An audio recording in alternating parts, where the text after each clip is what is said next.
Samsung, proud sponsor of TechBusters. In studio with us tonight is Yossi Hasson. He's the managing director of Synaq. It's pronounced S-Y-N-A-Q, so you might get confused by pronouncing it as Synaq, but it's actually Synaq. And they've just celebrated their 10th birthday last week. Now, you might not have heard of this company, but this company last week, well, this month, they send 1 billion emails a month. They've got 450,000 users.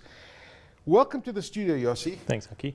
How do you explain your company to someone you meet in the street? What is Synaq and what do you guys do? So in very simple terms, we take care of your email for your business. So instead of managing and maintaining your own email infrastructure, we take care of all the hassle of doing that, securing it, making it compliant, making sure that you can send and receive and do business. We do that on the cloud, and we've been doing that for almost 10 years now. So did the idea just come out of the blue 10 years ago to say we're going to take on the market, we're going to compete? Because, I mean, you look at the cloud service providers right now, there's Office 365, there's Gmail, they've got their enterprise version, and there's lots of cloud email service. Here comes Synaq, who's going to take on the big guys. How did that happen? A little bit of craziness, thinking you're bigger than you are. But in 2004, before the cloud was popular, I had a meeting, coffee with a good friend of mine who's now the co-founder, the guy by the name of David Jacobson, and he's a Linux and open source software fundi, and he built this anti-spam system that at the time was world-class and defeating all the proprietary vendors and saving an ISP a couple of million rand. And he built the solution using open source software. It cost them nothing. And through that conversation, we said, well, there must be an opportunity to take that solution and make it available to the masses by putting it on a hosted platform, which wasn't popular at the time, and going to market with that offering. Now, you went through a couple of your differentiating factors, but why would one want to use you instead of Office 365, for example? What is your key differentiator that you guys do different to everybody else? So there's a couple of things.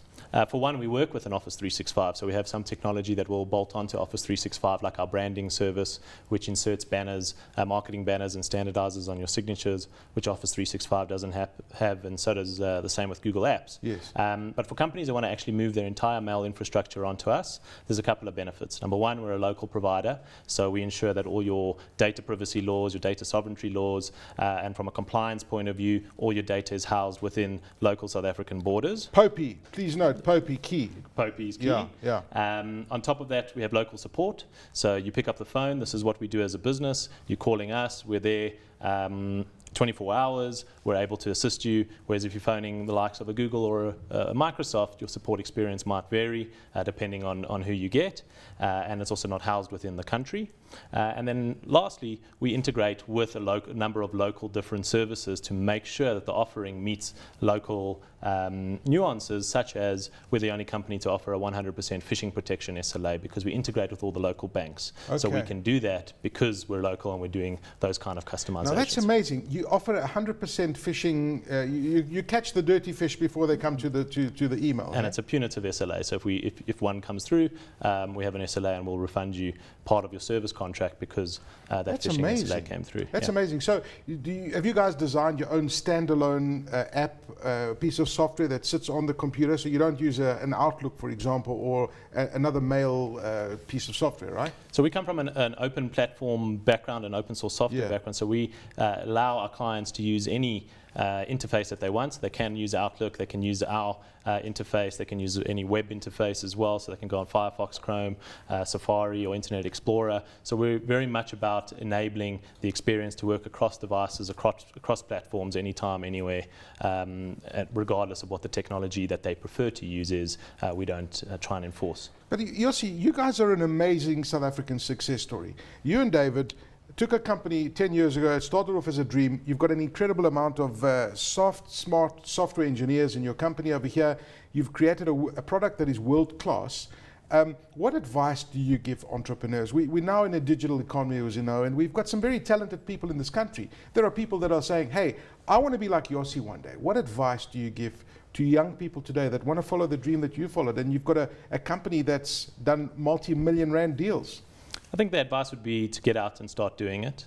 A lot of people have an idea and they hold on to that idea and they're so worried about, will this idea work, won't it work, and don't get out of the building and actually start doing it. So the first piece of advice would be go and do it.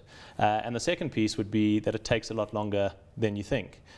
We're 10 years now, and really only feels like we're at the start of our company now, and the traction is really starting to gain momentum at this point, but it took 10 years. And when I first started the company, and David and I were 21, I thought in 2-3 years we're going to be traveling around the world, we're rock stars, and we're going to be billionaires. And the reality of business is that it does take time for you to gain credibility, trust, and get your offering to the place that it needs to be. But Dimension Data recently bought a big chunk of your company, Yeah. right? They own what, 50.5% of your company or something like that? Yeah. So why are you not traveling the world and doing all that stuff? Because Dimension Data have got deep pockets. I mean, you're not disclosing any of that stuff, but I mean, is your company must be worth a few $100 million? It's a sizable business. I think in order to get the value that our data brings, there's still a lot of hard work that needs to be done, and we're passionate about the business, so this is what we want to do. We want to be in the business, we want to be building it, we want to be going on and conquering our next challenges, and our data has helped us do that and leverage that, but the work needs to be done. 450,000 users. Thank you. 1 billion emails every single month. I hope you grow to 1 million users pretty quickly. Thank you. Thank you so much, Yossi.